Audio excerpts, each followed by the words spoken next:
오늘 주신 말씀 신약성경 마가복음 2장 1절에서 5절입니다. 다 함께 봉독합니다.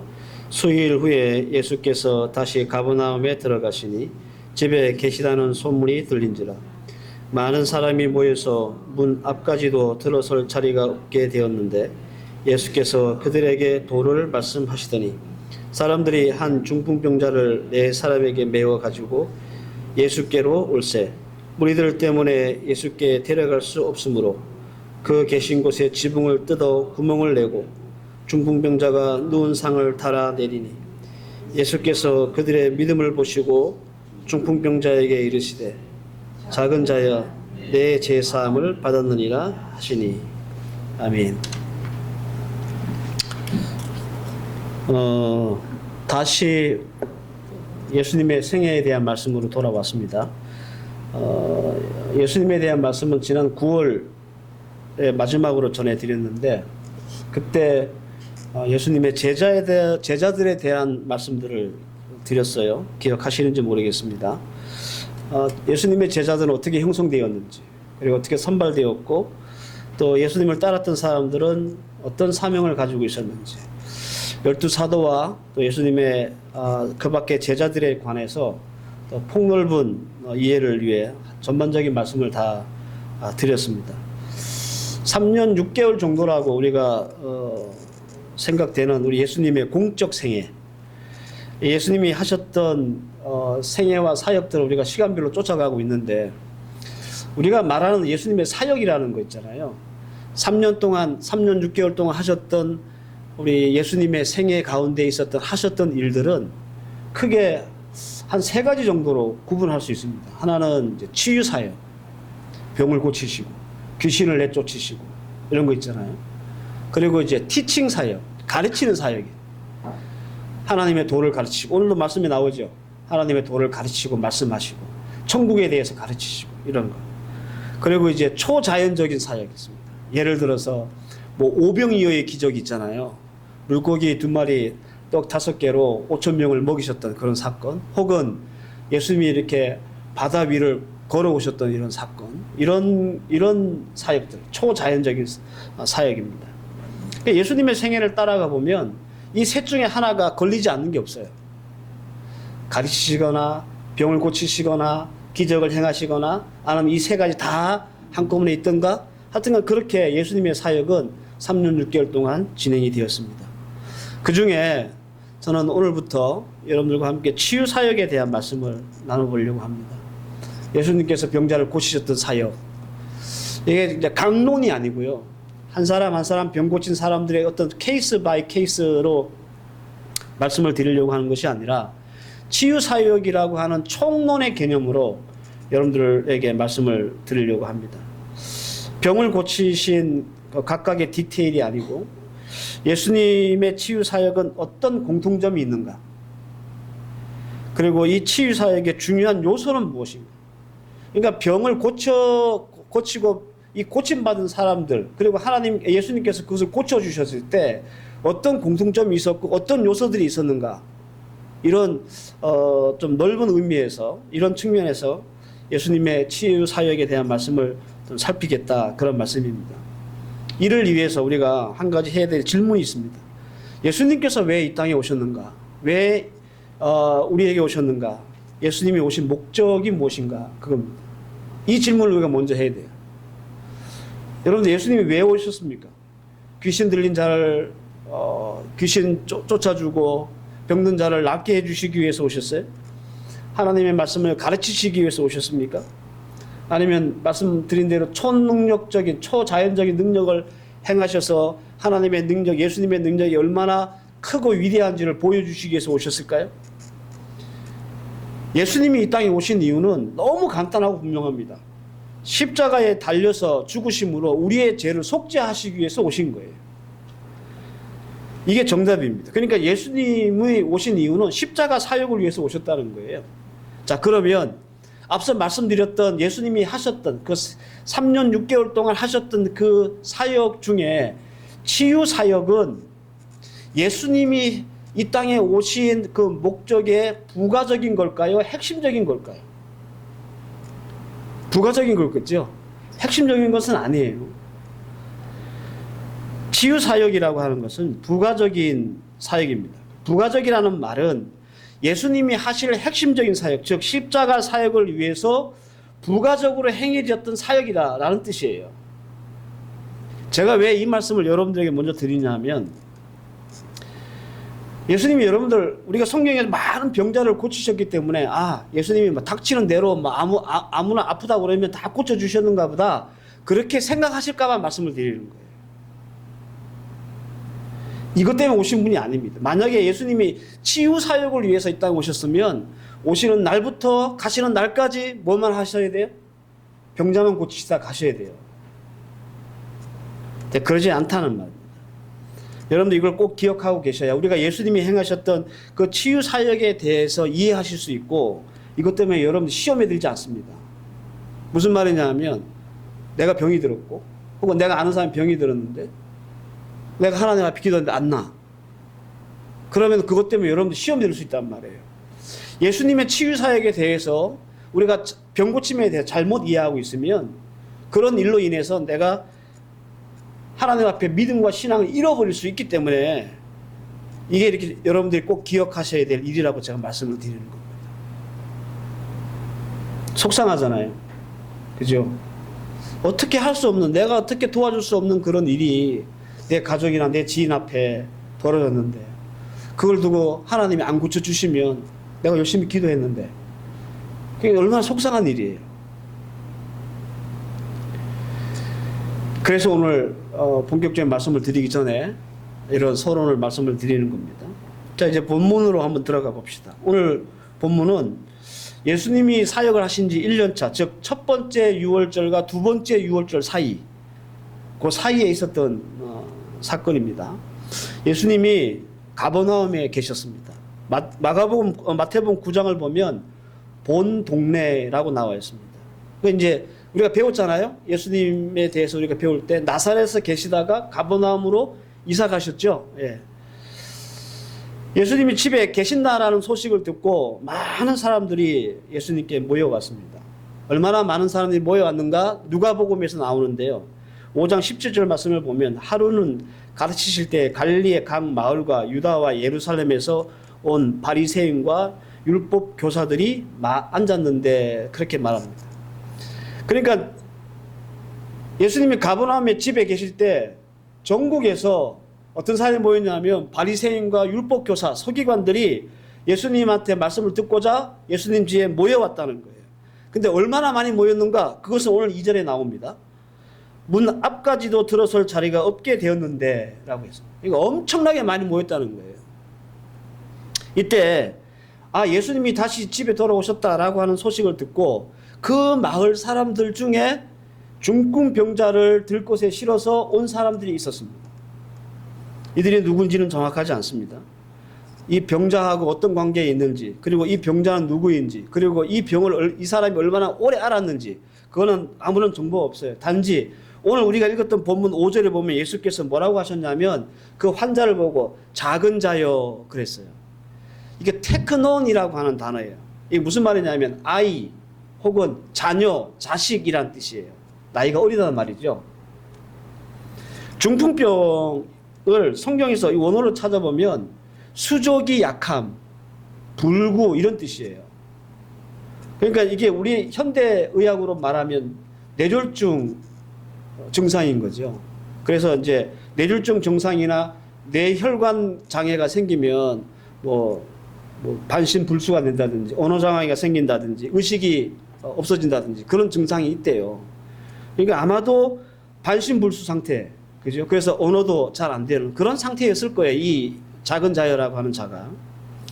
따라서 우리가 이제 추론해 보면 이 환자, 중풍병자는 어린 나이에 청년이거나 청소년이었을 겁니다. 그래서 뇌졸중에 해당되는 그런 증상 때문에 아마 몸의 마비 상태였을 것이고 매우 높은 가능성으로 그의 가족이나 형제 혹은 아주 가까운 지인이 예수님께 이 환자를 데리고 왔을 것이다 라고 생각하는 것이 합리적인 추측이겠죠. 그죠? 근데 이들에게 문제가 있었습니다. 어떤 문제입니까? 문 앞에 가보니까 비집고 들어갈 틈이 없는 거예요. 사람들이 너무 많아요. 누구라고 그랬죠? 이 사람들이 전국에서 몰려온 바리새인들 그리고 서기관들. 같은 동네 사람들끼리라면 서로 안면이 있으니까 야 좀 비켜봐 비켜봐 그러면서 비집고 들어가서 들 것을 그 환자를 예수님 앞에 내려다 놓을 수 있겠지만 여기 와 있는 이 문성 성실을 이룬 이 사람들이 누구냐? 종교 지도자들이에요. 그러니까 같은 동네 사람도 아닐 뿐더러 그러니까 아무도 비켜주실 생각을 안 하는 거예요. 그리고 감히 좀 비켜달라고 얘기할 수 있는 그런 사람들도 아닌 거죠. 그래서 이 들 것을 들고 온 네 명이 어떤 결정을 내리냐면 지붕으로 올라가서 지붕을 뜯고 들 것을 예수님 앞에 이렇게 내리려고 결정을 내려요. 아마도 우리나라 초가 지붕 같은 그런 지붕이었을 겁니다. 그죠? 네.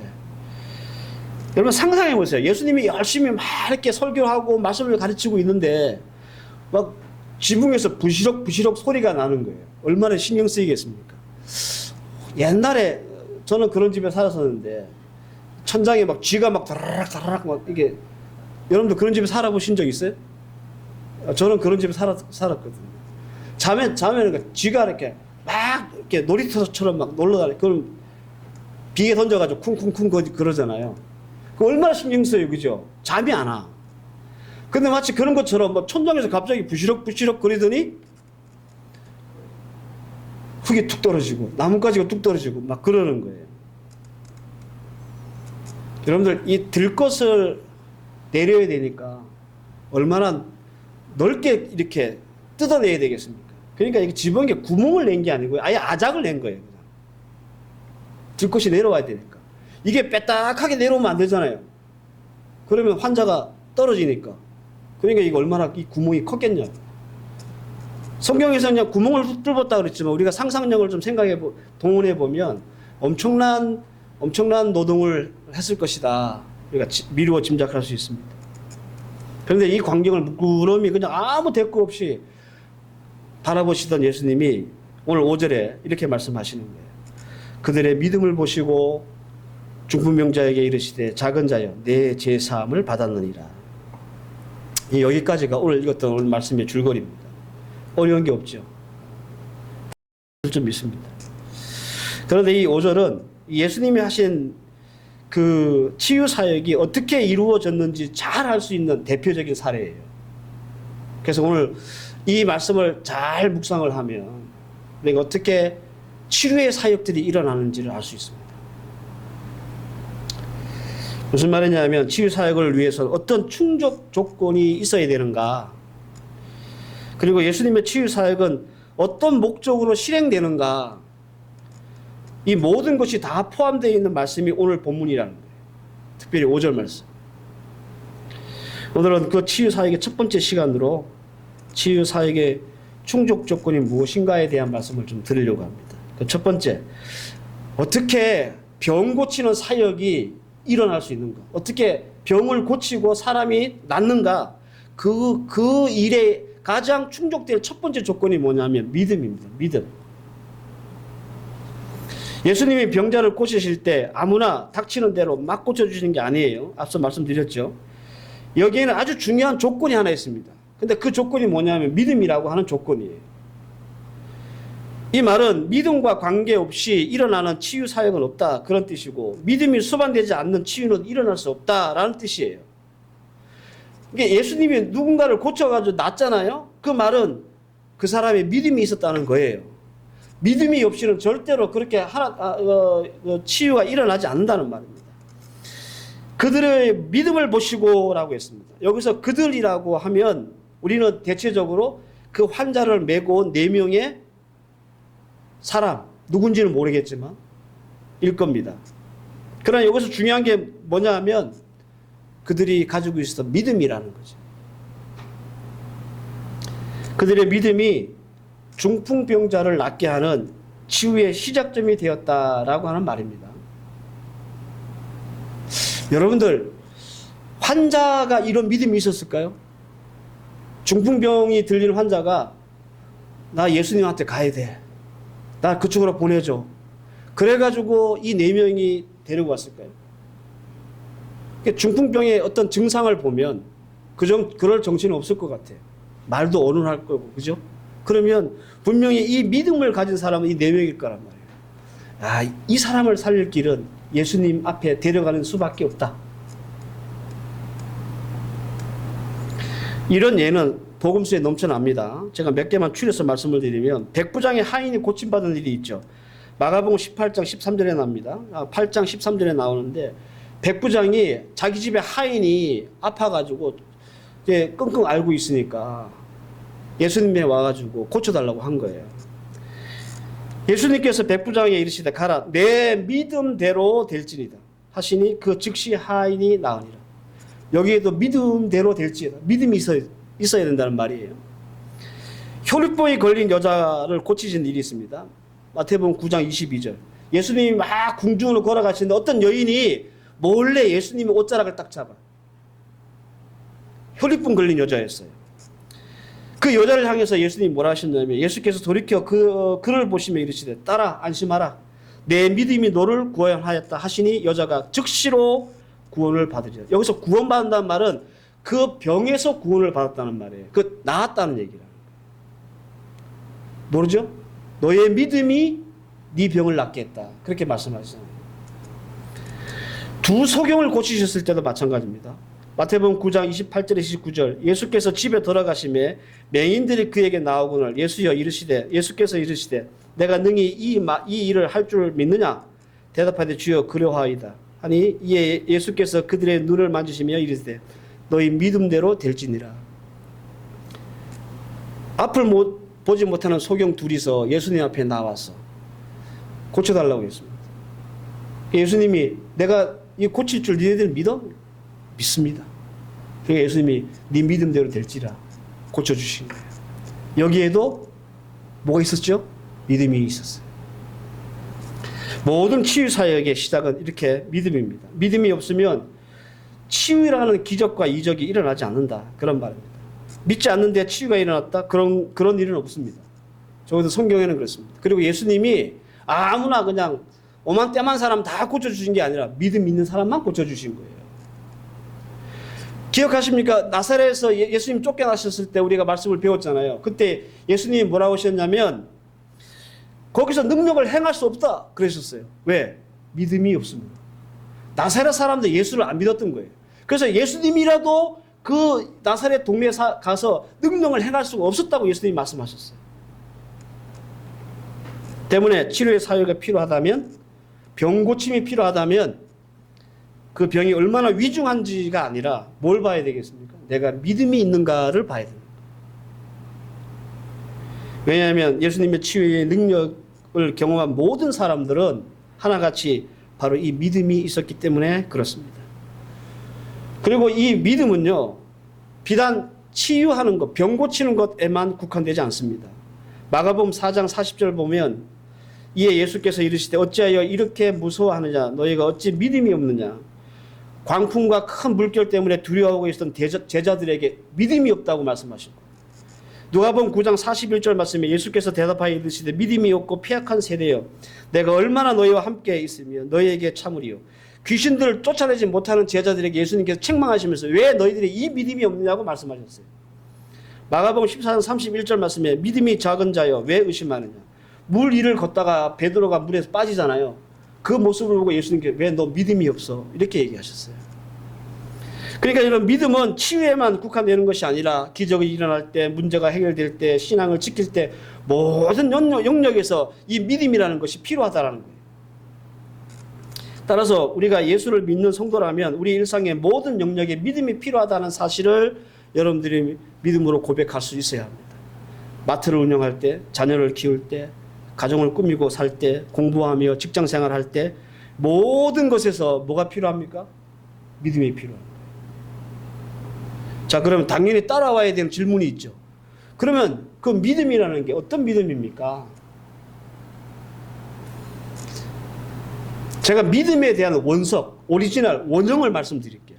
히브리서 11장 6절 말씀을 보면 이런 말씀이 있습니다. 믿음이 없이는 하나님을 기쁘시게 못하나니 하나님께 나아가는 자는 반드시 그가 계신 곳과 또한 그가 자기를 찾는 자에게 상 주시는 이심을 믿어야 할지니라. 이런 말씀이 있습니다. 이 말씀이 제가 계속 여러분들에게 말씀드리는 믿음이라고 하는 것의 원석, 오리지널, 원형입니다. 포인트는 두 개예요. 두 가지만 믿으면 그것이 믿음이에요. 뭐냐면 첫 번째, 하나님이 계신 것을 믿어야 돼요. 두 번째는 하나님이 계신 것만 믿는 것이 아니라 하나님이 계신다면 그것을 믿는다면 하나님을 찾아야 되는 거예요. 그러면 하나님을 찾으면 우리에게 상을 주신다는 것 또한 믿어야 된다는 거예요. 이게 두 번째 믿음이에요. 이게 우리가 가져야 될 믿음의 기본이고 뿌리이고 근본입니다. 여러분, 믿음은요, 5만 가지의 믿음이 있지만 그 5만 가지의 믿음의 그 첫 출발지가 어디냐면 바로 이 믿음에서 출발하는 거예요. 내가 하나님이 계신 것을 믿고 하나님을 찾는 자에게 상 주시는 이심을 믿는 것, 여기서부터 모든 믿음이 시작되는 거예요.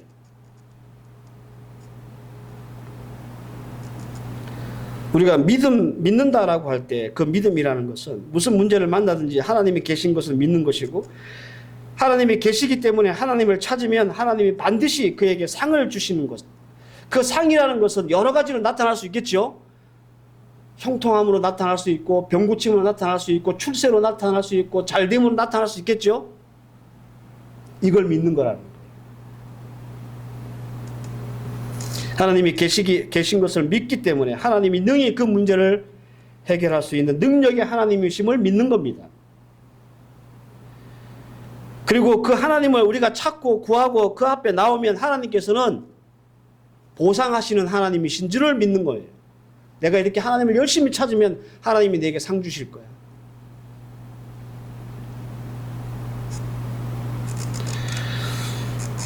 모든 믿음은 바로 여기에서 출발합니다. 이게 우리의 믿음의 뿌리이고 원석이고 기본입니다. 이게 가공되지 않은 믿음이에요. 여기서부터 다 우리의 믿음의 모양들이 나타나는 거예요. 오늘 본문을 다시 돌아가 보면 5절 말씀에 그들의 믿음을 보았다 그랬습니다. 그들의 어떤 믿음을 보았는가?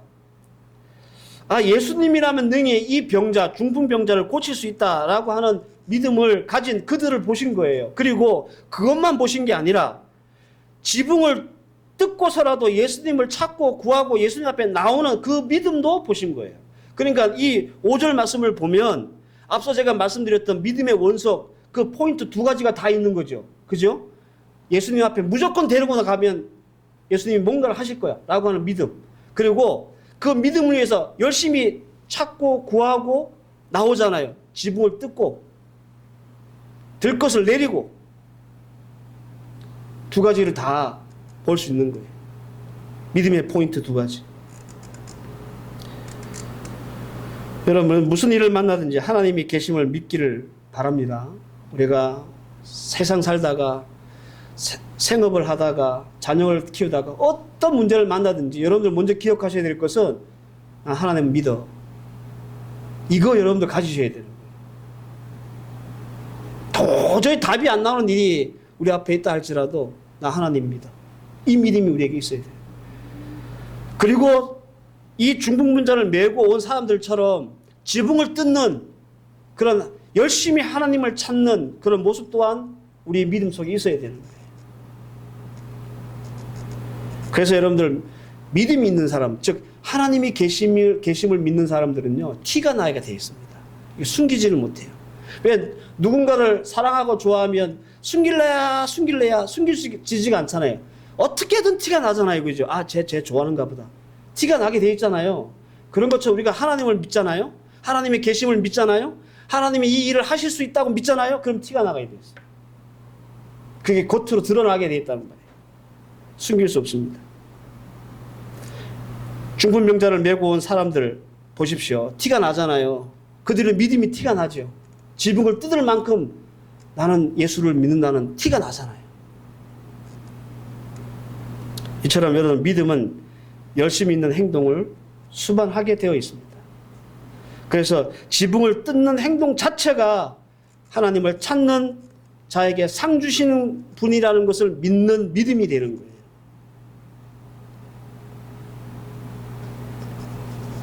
믿음이 있기 때문에 지붕 뜯은 겁니다. 여러분, 우리가 하나님의 계심을, 살아계심을 믿는다면 가만히 있어서는 안 됩니다. 제가 오늘 이 말씀을 일부러 준비한 말씀은 아니에요. 계속 이렇게 순서를 따라가다가 지금 이제 오늘 이 본문에 도착하게 돼서 말씀을 드리는 건데, 이 말씀을 아까 우리 김경아 집사님도 기도해 주셨지만 우리 한 성도 중에 항암 치료를 받고 있는 성도가 있잖아요. 근데 이 말씀을 보면서 막 이렇게 뒤통수를 하나 맞은 듯한 느낌이 드는 거예요. 그들의 믿음을 보시고,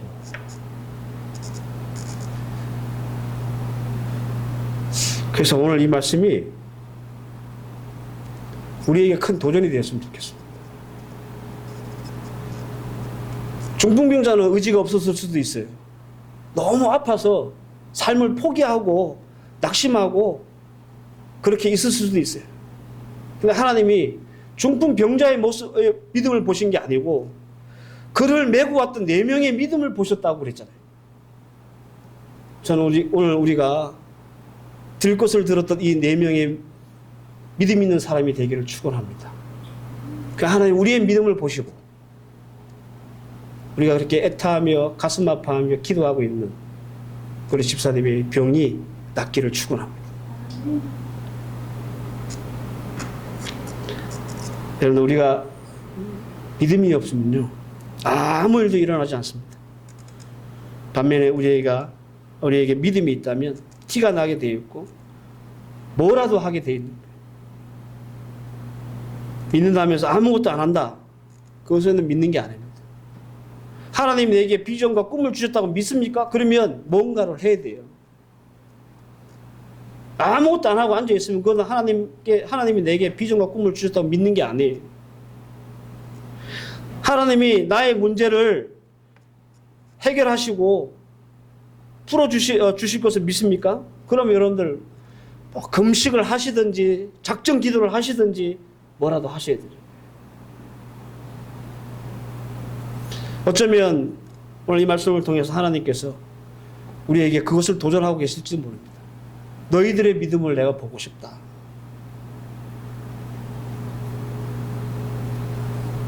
우리에게 문제가 있습니까?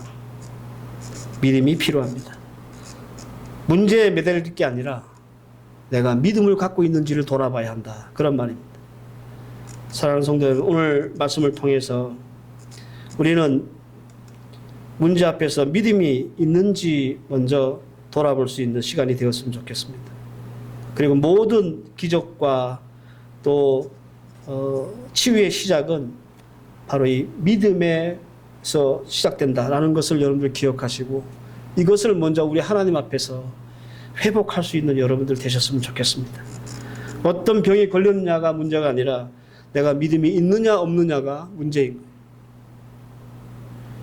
우리에게 부족한 것이 무엇인지 오늘 말씀을 통해서 잘 돌아보고 살피시기를 바라고, 믿음이 없는 자가 아니라 믿음이 있는 자가 되어 하나님이 베푸시는 그런 치유의 기적을 체험하는 우리 모두가 되기를 축원합니다.